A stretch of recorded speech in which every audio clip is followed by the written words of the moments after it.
बात अब यहाँ पर खाने के तेलों की और मसालों की करेंगे। चने पर भी नजर डालेंगे, जहाँ पर लगातार 5 दिनों की तेजी के बाद आज दबाव देखने को मिला है। ऊपरी स्तर पर मुनाफा वसूली से कीमतों में कमजोरी है। हालांकि त्योहारों के कारण फिजिकल डिमांड अब भी मजबूत है। वहीं नई फसल की आवक भी धीमी बताई जा रही है। चने पर और बात करने के लिए हमारे साथ agri farmer and trade association के सुनील बदेवा जुड़े हैं।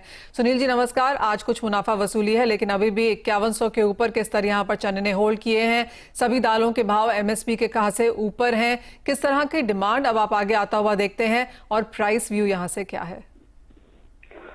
मनीषा जी, चने में एमपी और राजस्थान में काफी बड़ा नुकसान तुषार और ओगरा लगने के चलते हुआ है। वहां पे इल्ड जो है पर एकड़ जो है केवल 2 से 2.5 कुंटल का एकड़ उतारा बताया जा रहा है। जो मेरे किसानों से बात हुई है काफी जगह और करीबन 800-900 किलोमीटर में जाके भी आया हूँ, खुद सर्वे करके आया हूँ।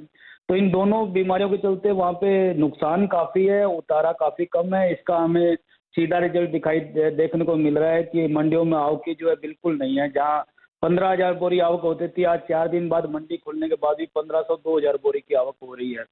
मेरी कई किसानों से बात हुई तो उन्होंने कहा है कि पिछले साल भी ओगरा के चलते काफी नुकसान हुआ है, इस साल भी ओगरा के चलते ही नुकसान है।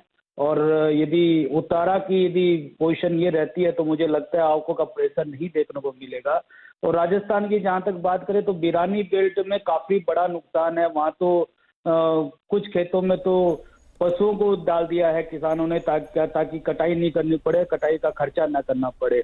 तो ऐसी दयनीय स्थिति बहुत जगह है और हमारी एसोसिएशन ने इस दयनीय स्थिति के बारे में सरकार को अवगत भी किया है, करवाया है, ताकि छोटे किसानों का है वो ध्यान रखा जाए और छोटे किसान कहीं भुगतान संकट में और आर्थिक स्थिति के संकट में ना फंस जाए, इसका ध्यान रखने को भी हमने सरकार को बोला है। सुनील जी, इस महीने ऑलरेडी 8 से 9% की बढ़त हमने चने के भावों में आते हुए देखी है। चिंताएं काफी सारी हैं और जैसे आपने बताया एमपी राजस्थान में भी यहाँ पर पेस्ट के चलते मौसम का जो हाल है उस सब का इम्पैक्ट हमने यहाँ पर आते हुए देखा है। यहाँ से किस तरह की मांग की एक्सपेक्टेशन है? इन करंट लेवल्स पे भी क्या मांग बरकरार है? आगे फेस्टिवल्स आ जाएंगे और किस तरह के भाव रह सकते हैं? हाल फिलहाल की बात करें तो डिमांड थोड़ी कम है क्योंकि सब नए क्रॉप की वेट जरूर कर रहे हैं, लेकिन मुझे लगता है कि ये 2016 में जैसे चने की पोजीशन थी क्रॉप की लगभग पोजीशन वही है और स्टॉक है नहीं। तो मुझे इस साल चने में ये लगता है कि हर भाव में शायद ये धीरे धीरे बढ़ता ही जाएगा और हमें लास्ट में इंपोर्ट पे डिपेंडेंसी इस बार चने में होना पड़ेगा, क्योंकि डिमांड जो है वो इस साल बढ़नी चाहिए। वेडिंग डिमांड भी बढ़नी चाहिए और अनलॉक के बाद जो पार्टियां जो और फेस्टिवल जो पिछले साल नहीं हो पाए थे, इस साल उसकी डिमांड भी आनी चाहिए। तो डिमांड इस साल रहेगी, सप्लाई इस साल बहुत ज्यादा कमजोर है। तो मुझे लगता है कुल मिला के अच्छा रहेगा। हाँ, एक प्रेशर जरूर जो माल है, क्योंकि किसान को पिछली बार तुअर नहीं हुई, सोयाबीन नहीं हुआ, तेल तिलहन कुछ भी नहीं हुआ, तो किसान की ये मजबूरी रहेगी जो भी उसका पैदावार है वो लाके मंडियों में उसको केस कर सके ताकि वो अपने को खर्चे को चला सके। तो मुझे ये एक बात ये जरूर लगती है कि कुछ दिनों तक आवकों का प्रेशर रहेगा, लेकिन उस प्रेशर में चना लेके आगे के लिए रखना लाभदायक होगा। Point taken. यानी कि भाव आगे यहाँ पर बरकरार रह सकते हैं। काफी सारी कंसर्न्स हैं बाजारों में, जिसका फायदा यहाँ पर चने के भाव लेते हुए नजर आएंगे। और इंपोर्ट डिमांड वो एक नंबर है जिसके ऊपर ऑफ कोर्स हमारी भी नजर रहेगी।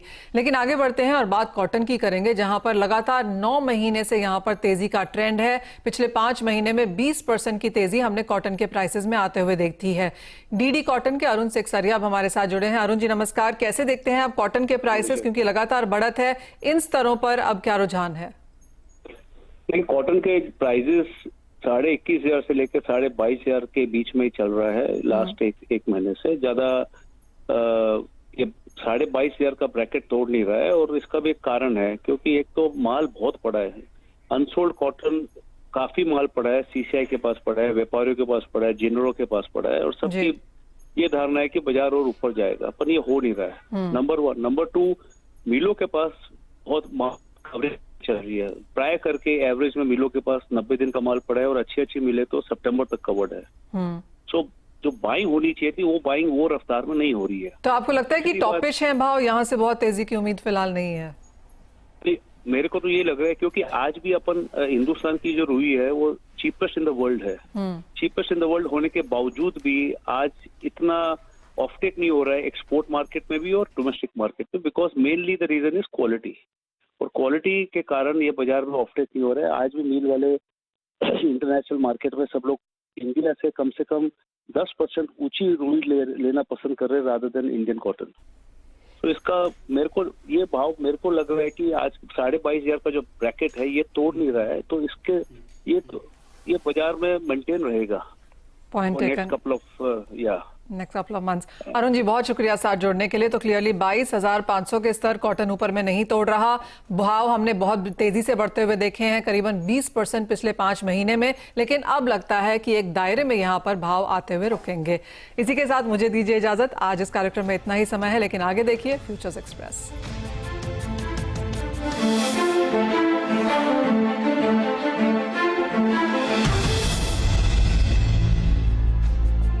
Mongia Steel presents Majboot Stocks of the Day.